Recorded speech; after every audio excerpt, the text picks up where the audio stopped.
세상 사람들이 이야기하는 어리석음, 세상 사람이 이야기하는 지혜 없음, 세상 사람이 이야기하는 눈치 없음, 이것들이 실은 우리가 이 세상을 살아가는데 굉장히 중요합니다. 굉장히 중요한데, 중요한 거는 하나님한테는 중요하지 않은 것 같아요. 우리는 막 누가 엄청 지혜로운 말을 하고 엄청 인사이트를 주면 막 놀랍니다. 어떻게 저런 생각을 할 수 있을까? 그런데 하나님은 별 거기에 의미를 안 두시는 것 같아요. 그 하나님이 준 지혜를 누군가는 지혜를 더 받았겠죠. 누군가는 우리도 알다시피 지혜가 좀 없는 사람들이 있어요. 누군가는 우리도 다 깨달은 거 아닙니까? 같은 공부를 하고 같은 수업을 듣고 같은 학원을 다니는데 나랑 점수가 많이 다른 아이들이 있어요. 나쁜 쪽으로도 다른 아이들이 있고 좋은 쪽으로도 다른 아이들이 있어요. 모든 사람이 하나님은 공부를 잘하거나 그렇게 지혜롭게 만드신 것 같지는 않아요. 다 각자 하나님께서 삶에 맞는 재능들과 지혜와 지식들을 주셨습니다. 제가 요즘 하나님 나라, 천국을 생각하면 할수록 우리가 생각하는 지혜, 막 놀라운 말들이 있잖아요. 기독교 내에서도 놀라운 말들이 있죠. 우리는 세상에 빛과 소금의 역할을 어떻게 얘기하시겠어요?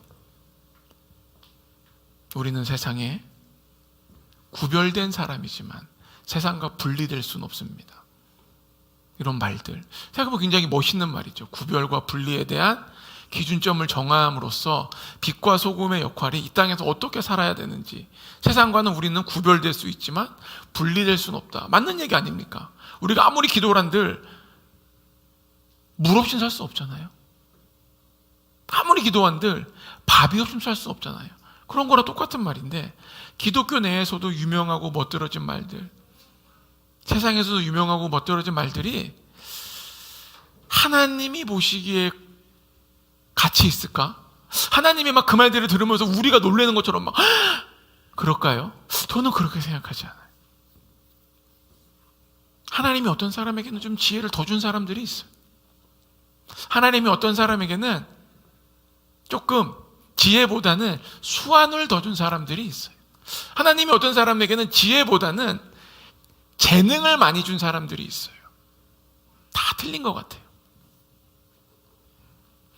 그래서 우리가 너무 세상 일에 자꾸 놀래면요, 실은 하나님 나라 일에 놀래질 않더라고. 저는 우리가 하늘나라를 진짜 생각한다, 하나님의 왕국을 생각한다면은 하나님 때문에 놀라야 돼요. 여러분, 하나님 때문에 놀라고 계십니까? 아니면 세상 일 때문에 놀라고 두려워 떨고 계십니까?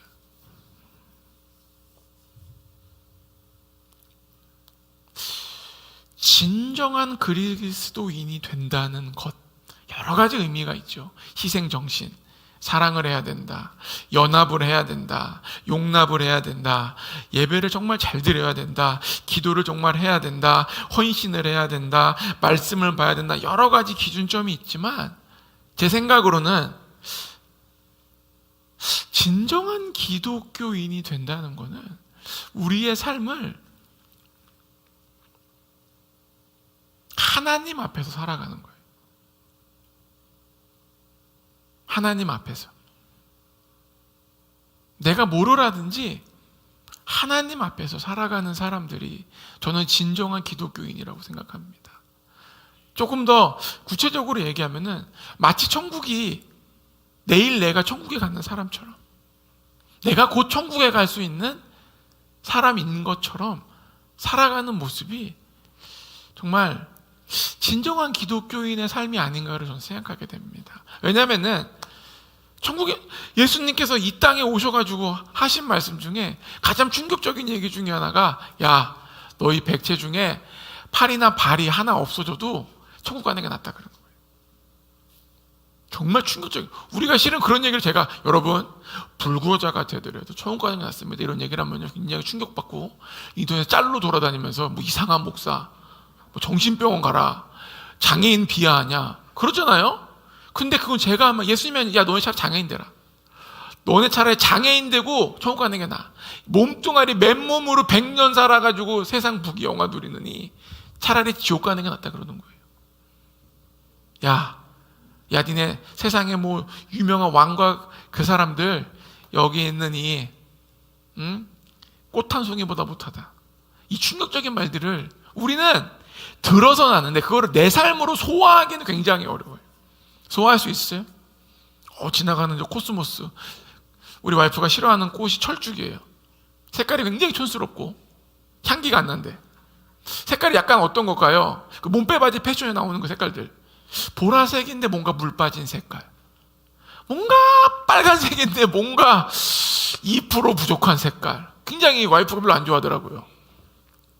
그렇다고 싫어하는 건 아니에요. 하나님 만드신 거니까. 그거보다 못하다는 거예요. 우리가 실은 부러워하고 있는 그들의 삶. 우리가 부러워하는 삶. 주님은 그거를 꽃 한 송이보다 못하다 그래요. 저는 우리가 맨날 하나님의 나라를 생각하고 뭐 왕국을 생각해야 된다 그러는데 그렇게 되려면은 실은 하나님 앞에서 날마다 살아가야 됩니다. 하나님 앞에서. 그거를 옛날 말로 하면은 20년 전, 30년 전의 책 제목으로 하면은 예수님이라면 어떻게 했을까가 그 책의 그 내용을 반증하는 거예요. 하나님 앞에 살아가는 삶. 내가 예수님이라면 어떻게 했을까? 예수님이라면 어떻게 하셨을까요?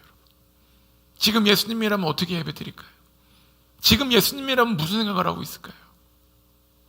그런 생각을 하는 거죠. 그게 실은 제 생각으로는 성경 전체를 관통하는 말로는 하나님 앞에서 살아가는 삶이라고 저는 표현하고 싶습니다. 누구 앞에 살아가고 계세요 지금? 꼭 사람이 아니에요. 어떤 사람은 돈 앞에서 살아가는 사람, 어떤 사람은 자식 앞에서 살아가는 사람, 어떤 사람은 승진 앞에서 살아가는 사람, 어떤 사람은 덜 피곤하기 위해서 살아가는 사람, 어떤 사람은 몸을 아끼면서 살아가는 사람, 희생이라는 단어를 피하면서 살아가는 사람. 우리에게는 여러 가지 삶의 모습이 있습니다. 근데 저는 개인적 성향에 대해서는 우리가 뭐라고 왈가불가할 수 없지만 정확히 말씀드릴 수 있는 거는 하나님 앞에서 나는 어떻게 살고 있는가. 요즘 나의 삶을 만약에 하나님이 보시면 뭐라고 말씀하실까? 너 그거 왜 하니? 했을 때 우리가 뭐라고 대답해야 될까요? 야, 너 그거 왜 하고 있니? 그럼 이거요. 여러분이 지금 요즘 대체로 하는 생각들, 만약에 주님께서 너 그거 왜 그거 생각하고 있니? 물어보면은 우린 뭐라고 대답할까요?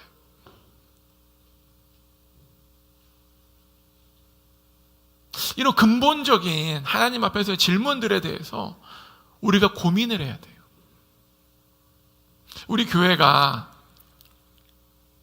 하나님 나라, 뭐 재정의 축복을 받고 천국 경제에 들어가고 복과 영화를 받아서 주님 나라에 쓰자 여러 가지 말을 하지만 그거는 은혜의 범주 아니고 하나님의 심판의 범주 안으로는 그것이 들어가진 않습니다. 하나님의 심판의 범주 안으로는 나는 하나님 앞에서 어떻게 살고 있냐 가장 중요해요. 솔직히 말하면 우리가 천국 경제 안 들어가도 돼요.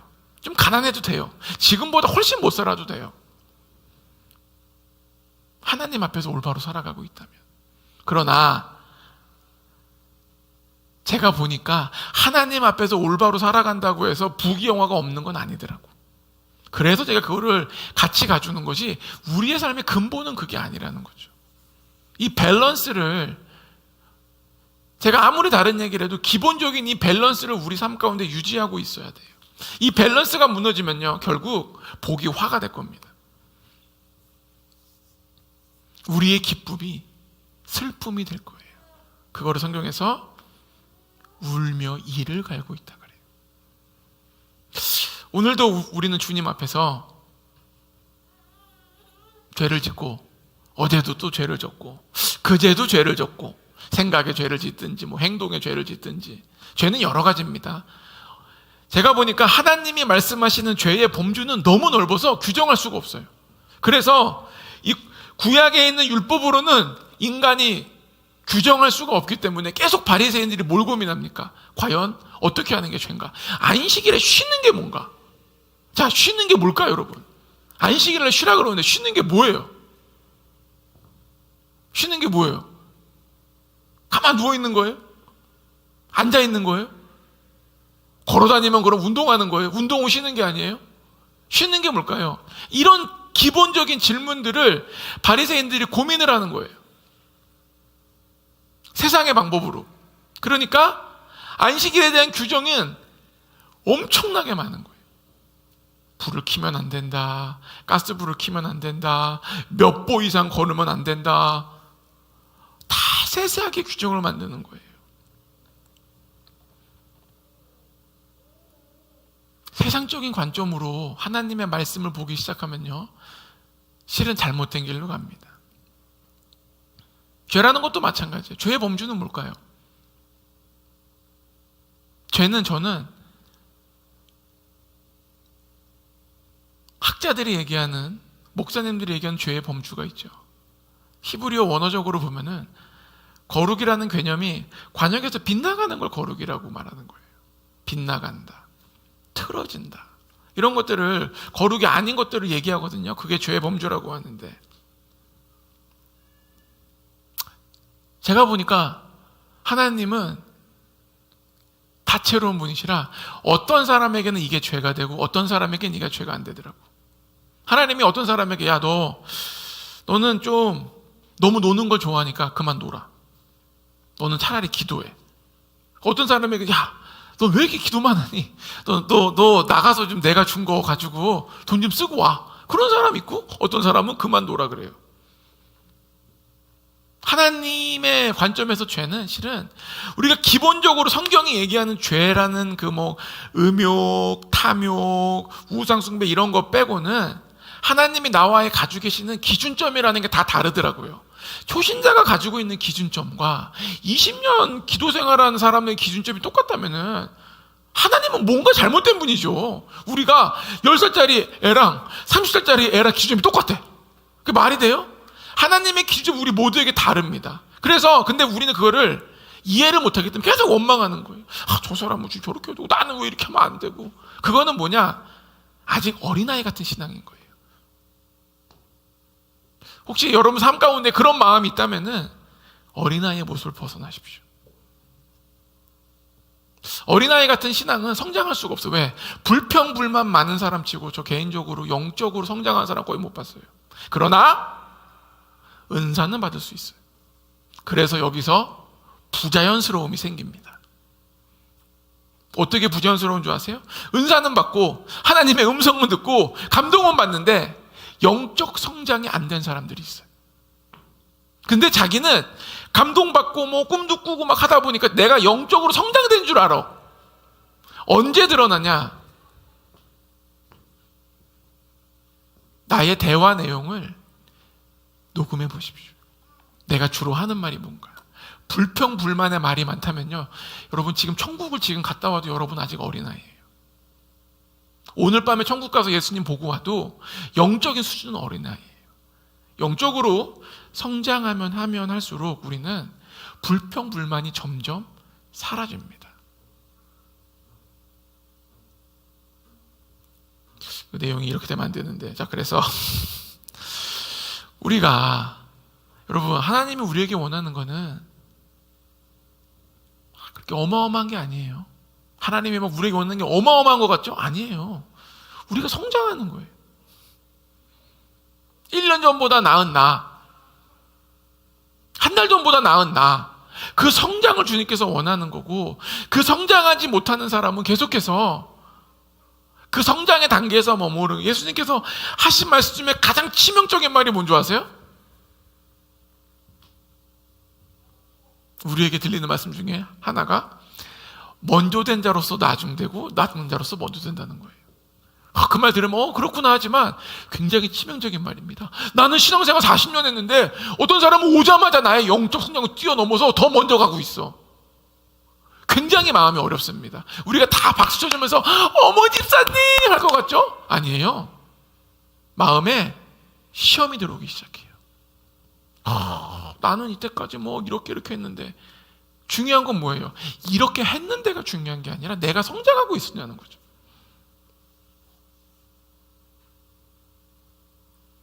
성장하고 계십니까? 아니면은 비슷한 상태로 계속해서 시간을 보내고 계십니까?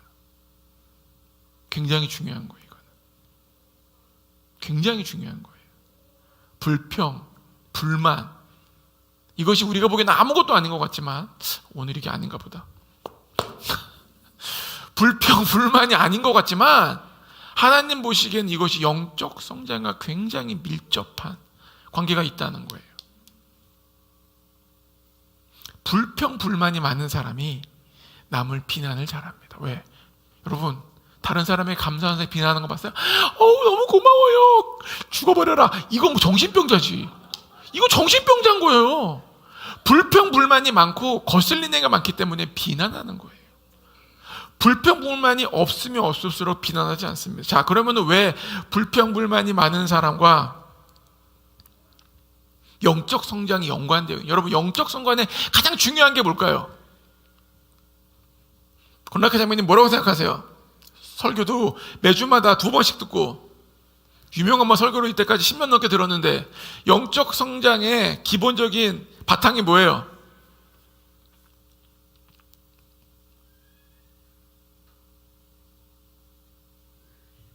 우리의 영적 성장의 기본적인 바탕은 나의 깨달음이 필요해요.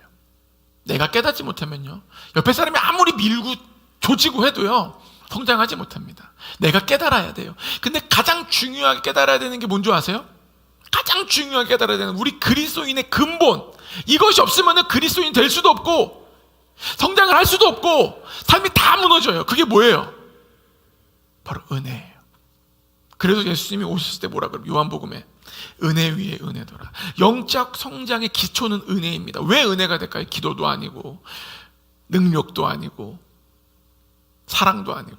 여러분, 사랑도 인간적인 사랑이 있고 내 사랑이 있고 하나님의 사랑이 있어요. 우리는 구별이 안 돼.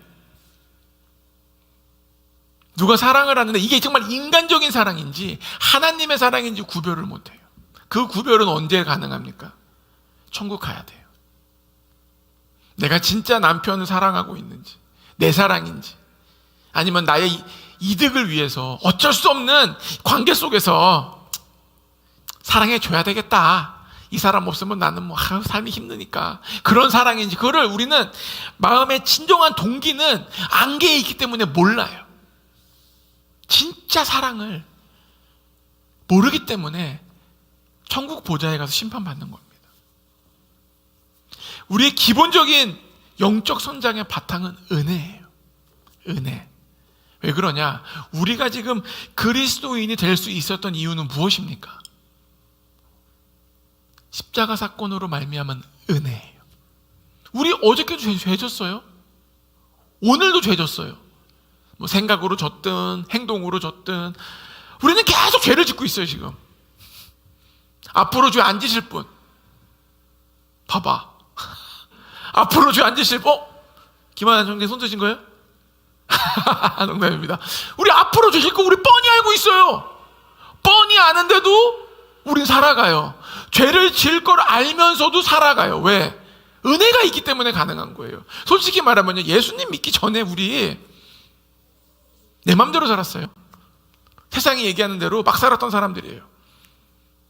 근데 주님을 알게 되고 은혜를 알게 됐는데, 예수님 믿기 전이나 지금이나 죄를 짓는 건 매 마찬가지예요.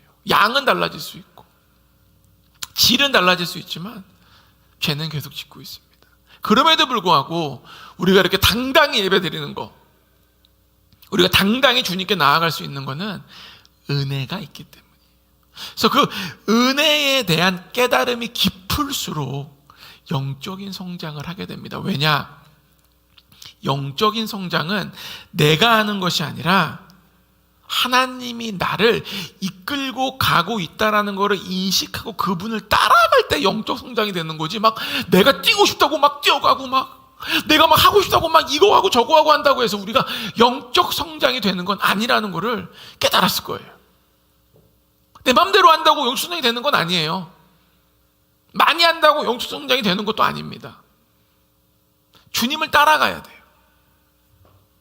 그래서 주님을 따라가려면은 내가 항상 주님의 은혜 안에 있어야 돼요. 은혜 안에 있는 사람이 올바른 선택을 할 수 있습니다.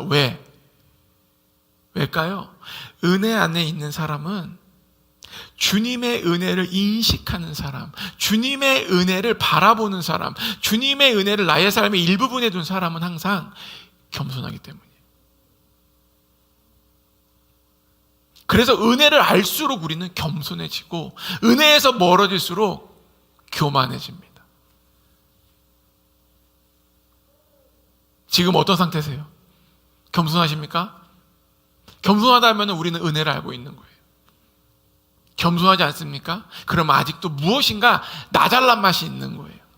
교회적으로 나 잘난 맛이 있건, 나의 신앙생활에 나 잘난 맛이 있건, 내 스스로에 대한 나 잘난 맛이 있건, 우리 가족에 대한 나 잘난 맛이 있건, 나의 학식에 대한 나 잘난 맛이 있건, 뭐 나의 어떠한 체험에 대한 나 잘난 맛이 있건, 나 잘난 맛에 있는 사람들은 교만합니다. 그래서 예수님을 아는데 가장 경계해야 되는 게 뭔지 아세요? 우리가 때론 그러죠. 내 모습에 내가 무너질 때가 있어요. 나 이거밖에 안 되는가? 그러면서 나 정말 너 진짜 이건 아니잖아 막 그럴 때가 있어요. 그렇죠? 그게 진짜 교만할 때예요. 우리는 원래 그것보다 더 안 되는 사람들이었어. 근데 내가 보기에 내가 뭘 된 줄 알았다고 생각하니까 내 스스로가 내가 무너지는 거예요. 주님 보시기에 우리는요, 그것보다 한참 밑에 있습니다. 그런데 우리가 무너지지 않고 로마서 8장처럼 정죄함이 없고 사망의 법에서 생명과 새로운 법으로 넘어온 이유는 은혜예요. 은혜가 우리를 주관하고 있지 않습니까? 그래서 기본적으로 은혜에 잠겨 있는 사람은 영적 성장을 하게 됩니다. 그거는 너무 당연한 거예요. 마치 햇빛과 물이 있는 거랑 똑같아요. 근데 은혜가 없는 사람은요, 성경을 아무리 보고 기도를 아무리 하고 어떠한 방법과 노력을 통해서도 성장이 안 돼. 왜? 그것이 나의 의가 되기 때문이에요. 그게 누구예요? 바리새인이에요. 바리새인은 성장이 안 돼요. 스스로가 성장됐다고 믿고 있는 거지 성장이 안 돼. 그러니까 예수님께서 이 땅에 와가지고 바리새인들한테 너 아니야. 너 세리와 죄인보다 못해. 너 세리와 창녀보다 못한 인간들이야. 그러니까 막 분노합니다. 왜? 자기가 생각하는 자기는 이렇게 있거든. 왜? 은혜가 아니라 나의 노력으로 있기 때문에. 그것이 바로 율법의 힘입니다. 우리가 성장을 하려면 이 율법의 힘에서 벗어나야 돼요. 근데 이 율법의 힘에서 벗어나게 될 때 하나님께서 우리에게 바리새인처럼 똑같은 방법을 쓰세요. 어떤 방법일까요? 나를 드러내십니다. 나는 은혜롭고 자비롭고 감사하고 사랑이 넘치고 이런 사람인 줄 알았는데 어느 순간 내가 내 자신을 보게 돼요. 내가 정말 알고 보니까 은혜가 아니라 불평이고 사랑이 아니라 이용이었고 감사가 아니라 환경이 좀 생각보다 좋았던 거고 다 나를 드러낼 때가 있어요. 그때가 주님께 나와야 할 때예요. 그때가 겸손하게 될 때. 주님, 저는 뭐가 된 줄 알았는데 알고 보니까 지금까지 살아온 것도 은혜고 지금 살아있는 것도 은혜고 앞으로도 은혜로 살아갑니다. 사도 바울이 마지막에 죽기 전에 고백한 게 뭐예요? 내가 죄인 중에 괴수였노라. 그럼에도 불구하고 잘 보십시오. 우리가 만약에 사도 바울처럼 생명 다해 자기 가진 거 다 쓰고 생명 다하고 열심히 살았어. 근데 죽기 전에 나를 생각해 보니까 나는 뭐예요? 죄인 중에 괴수예요. 그럼 우리는 세상 말로 뭐가 온다 그래요? 태영아, 뭐가 온다 그래? 현타가 오죠. 현타가 오면서 우울증, 무기력증, 공황장애, 우리가 알고 있는 모든 정신적 붕괴가 옵니다. 그런데 왜 사도 바울은 그렇게 안 됐을까요? 자기 인생을 통틀어서 하나의 예수 그리스도의 복음에 집중했는데 마지막에 밝혀진 게 뭐예요? 우울증밖에 없는 거예요. 자기는. 왜 나는 이거 뭐야? 난 죄인 중에 괴수 아니야. 이게 내가 뭐 한 거지? 그러면서 현타가 와가지고 막 우리처럼 막 집에 누워가지고 막 물만 먹으면서 살아야 되는데 사도 바울은 마지막까지 순교하는 신앙을 지켜요. 왜 그럴까요? 사도 바울은 잘 보십시오. 자기 자신의 무능함을 점점 깨닫게 돼요. 점점. 신기한 거는 주님 위에서 사도 바울만큼 열심히 산 사람이 없는데 주님 위에서 열심히 살수록 자기의 부족함, 무능함 계속 깨닫게 돼요. 그런데 사도 바울이 무너지지 않았던 이유는 그 고백은 사실이에요. 나는 죄인 중에 괴수였노라. 그런데 은혜를 깨달았기 때문이에요. 이럼에도 불구하고 나를 사용하신 주님의 그 놀라운 은혜. 한이 없구나. 우리도 마찬가지예요. 우리가 무너지는 이유는 은혜가 없기 때문에 나를 너무 과대평가하고 있거나 나를 너무 과소평가하고 있거나 사람들이 나를 과소평가할 때 우리는 굉장히 분노합니다. 뭐야? 진짜 막 분노가 막 일어나요. 우리나라 흔히 쓰는 말 있잖아요. 뭐예요? 너 내가 누군지 알아? 흔히 쓰는 말 그게 뭐예요? 과소평가 당하는 게 화가 나는 거예요. 우리나라는 그런 말을 자주 씁니다. 미국 영화에서 너네가 누군지 알아라고 말하는 거 들어본 적이 없어. 영화에서는 뭐예요? 나는 국회의원이야 이러지 우리처럼 비꼬면서 너네가 누군지 알아? 전 이런 대사를 영화에서 본 적이 없는 것 같아. 제가 영어가 딸릴 수도 있습니다. 들어본 적이 없는 것 같아. 사람들이 나를 과소평가하고 과대평가하고 말건 중요한 건 우리가 은혜 아래 있으면요 실은 괜찮아요. 왜? 과소평가하면 뭐예요? 야 나를 저렇게 적급으로 보나? 야 근데 실은 나는 진짜 나는 예수님 아니었으면 진짜 아무것도 아니었지 한번 넘어가게 되고, 과대평가를 하면 어떻게 돼요? 저거 아닙니다. 저 정말 은혜로 살아갑니다. 나를 드러내게 돼요. 그 사람의 과대평가를 잡아주려고 그래요. 왜? 나는 정말 은혜로 살아간다는 거. 과소평가에도 그렇게 중요하잖아. 왜?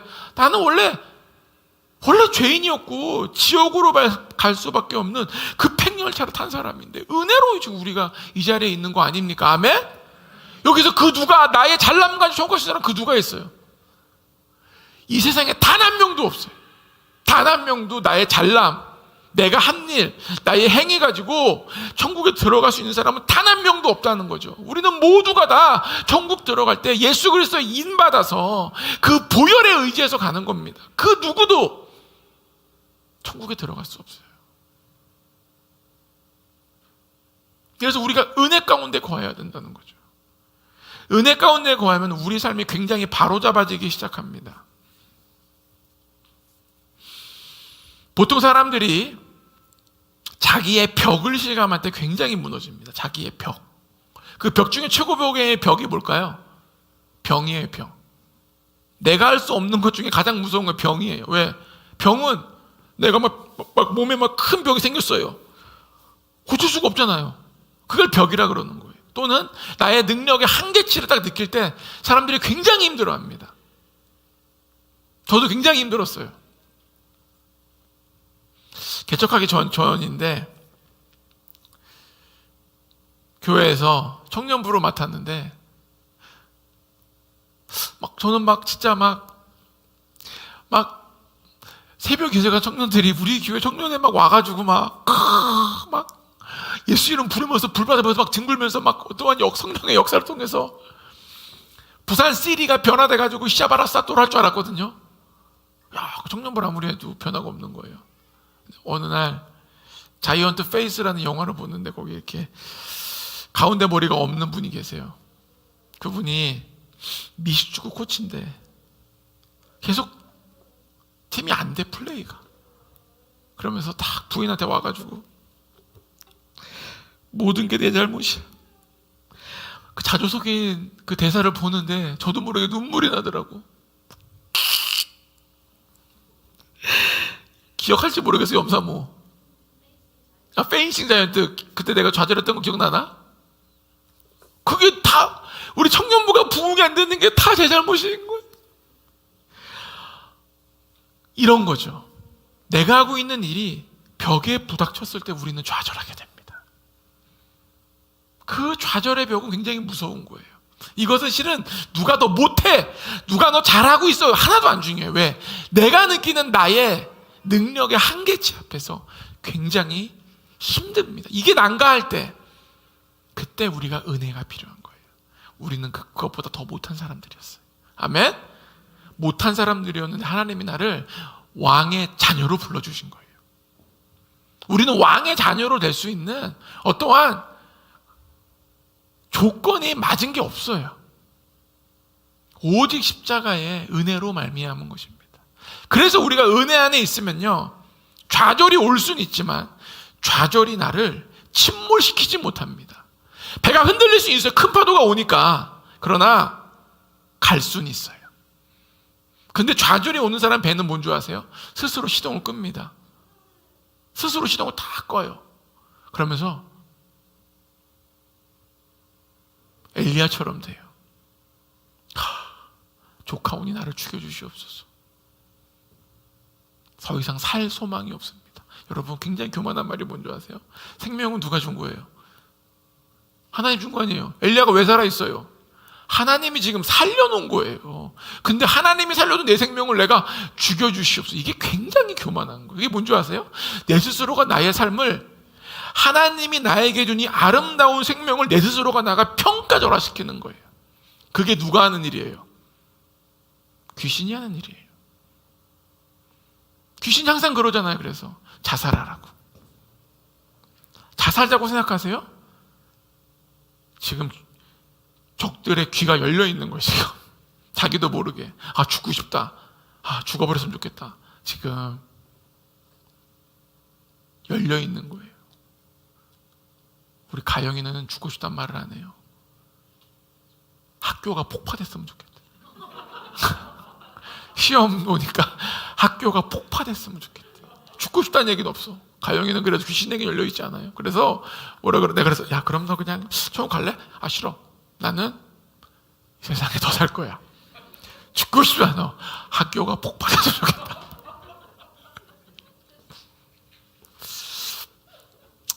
이 자리에서 자기가 죽고 싶다는 생각 가지고 계신 분이라면 정확히 알아야 돼요.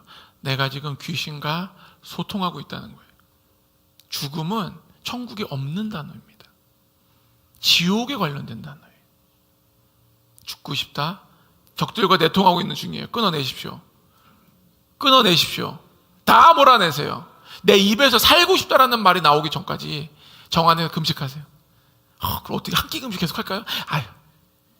죽음이 자꾸 떠오른 지 지금 꽤 됐다? 일주일 금식하세요. 아니면 3일 연장하세요. 금식을 한 이틀 정도 넘어가면은 죽고 싶다는 생각보다는 살고 싶다는 생각 때문에 떡볶이도 먹고 싶고, 고기도 먹고 싶고, 짜장면도 먹고 싶고, 탕수육도 먹고 싶고, 비빔밥도 먹고 싶고, 스테이크도 먹고 싶고, 여러 개가 먹고 싶습니다. 다 살고 싶어요. 저는 금식한 사람 중에 죽고 싶은 사람 못 봤어. 아무리 힘들어도요, 금식 오래 하잖아요. 다 무슨 생각하고 있어요? 금식 끝나면 나는 뭐 먹을 것인가? 그 생각에 기도가 안 돼. 기도가 안 돼요. 막 기도하다가 갑자기 알아라. 주님, 짜장면을 먹고 싶습니다. 자기도 모르게 주님, 제가 이번에 끝나면은 그 집 막 맛집이 떠오르면서 그 집 가서 저희를 먹게 해주십시오. 자기도 모르게 막 그게 나오고, 자기도 모르게 막 먹는 얘기하고 있어요. 막 누워가지고 근데 짜장면이 먹고 싶다. 막 살고 싶은 거예요. 그래서 금식에 힘 놀랐습니다. 죽음에 관련된 분, 당장 금식 시작하십시오. 그래서 우리가 은혜 안에 있으면은 당연하게 성장이 됩니다. 그거를 제가 뭐라 그랬죠? 겸손해야 돼요. 겸손한 사람만이 성장할 수 있어요.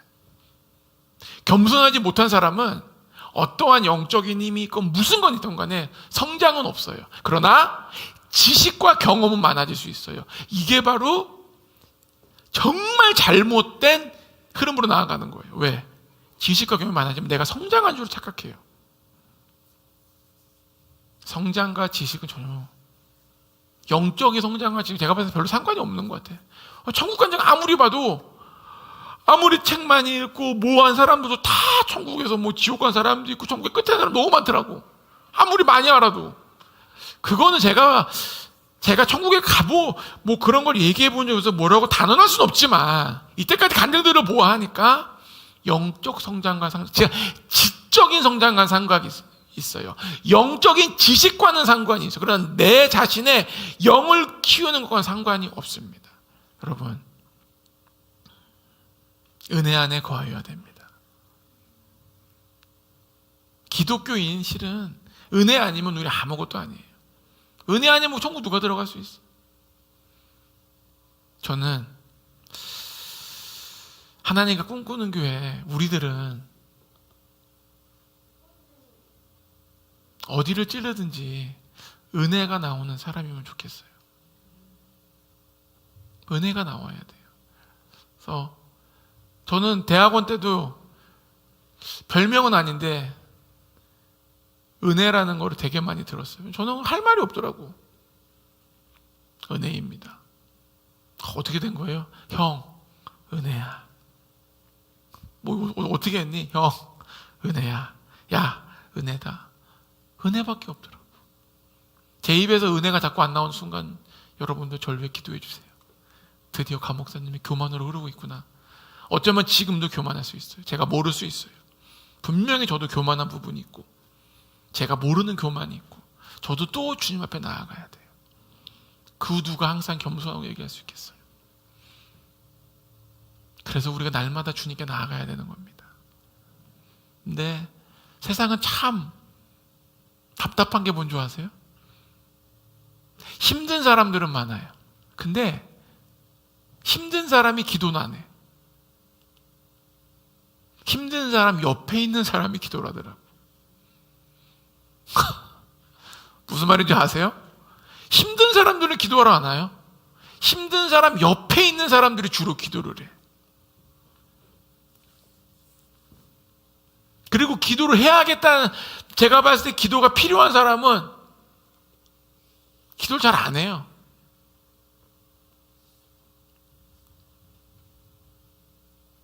왠지 아세요? 기도의 힘을 정확히 모르는 거예요. 내 문제가 답답하잖아요. 여러분, 인생이 답답하면 어떻게 해야 돼요? 답답하면 기도해야 되지 않습니까? 근데 우리 답답하면 어디로 가요? 이제 해외여행도 풀렸겠다. 답답하면 비행기나 차나 기차를 탄단 말이에요. 그것이 내 마음에는 리프레쉬를 줄 수 있지만 영적인 리프레쉬는 어렵다는 거죠. 왠지 아세요? 하나님께서 은혜로는 한두 번 그럴 수 있어요. 태영이 너무 힘들어? 그럼 저는 이번에 천안 가서 맛있는 빵집에서 빵을 먹고 오겠습니다. 오늘 못 갑니다. 그래. 하나님께서 그래. 태영이 너무 힘들구나. 그래. 한번 그렇게 해라. 근데 얘가 힘들 때마다 리프레쉬를 원해서 산과 들과 바다로 나다녀. 그럼 하나님께서 어떻게 할까요? 여러분이 하나님을 어떻게 하겠어요? 그러니까 우리처럼 지식이 충만하지 않고 IQ가 예수님에 비해서 너무 딸리는 우리들도 어떻게 하겠어요? 그 리프레시 시켜줄까요? 우리라도 안 시켜줘. 왜? 얘는 지금 나한테 나와야지 문제가 해결되는데, 문제가 해결되는 게 아니라 그냥 마음에 뿅! 요것만 원하고 돌아다니는데 그거를 계속 지지할 수 있는 부모님은 없어요. 예를 들어 애가 시험 기간이야. 시험 스트레스 때문에 공부를 못하겠다고 막 승질을 내고 막 나대고 있어. 그럼 처음에 어떻게 해요? 그래 쉬어 하는데 시험 때마다 중1 때부터 중3 때까지 나대고 그럼 어떻게 했어요? 이 새끼야 그만해. 너는 이래가지고 어떻게 하려고 그래? 공부해. 그러고 안 그러겠어요? 하물며 우리도 그러는데, 리프레쉬도 하나님이 원하는 리프레쉬를 해야지. 적들이 원하는 리프레쉬는 정신적으로는 리프레쉬가 오는데 영적으로는 침체가 오기 때문에 결국 쌓이다 보면요, 자기도 모르게 뚝 떨어지는 걸 발견합니다. 그게 세상의 방법이 하나님께 통하지가 않는다는 거예요. 세상의 방법으로 하나님께 통할 거란 기대를 하면 안 돼요. 그러면은 은혜가 없는 삶을 삽니다. 저는 여기 계신 모든 분들이 이 은혜 안에 삶을 살아야 돼요. 그래서 은혜 안에 살면요 간단해요. 하나님이 싫어하는 것은 자꾸 멀어지게 돼 있어요. 안 그렇습니까? 멀어지고, 하나님이 좋아하는 거는 내가 힘들지만 자꾸 다가가고 싶어요. 이렇게. 요즘 어떻게 하고 계세요? 어떻게 하고 있어요? 멀어지고 가까워지고 있어요 지금? 오케이. 이게 역반응인 사람들이 있어요. 힘들면은 주님께 떨어지고. 그러면 안 됩니다. 저는 오늘 하나님께서 오늘 우리에게 주신 말씀은 은혜 안에 거하여라. 은혜 안에 거하시고, 여러분 오늘 이 시간 이후부터 영적 성장에 도달하기를 원합니다. 이게 지금 굉장히 필요한 시대예요. 이게 굉장히 필요하고 굉장히 우리에게 요구되는 시대에 사는 이유 중 하나가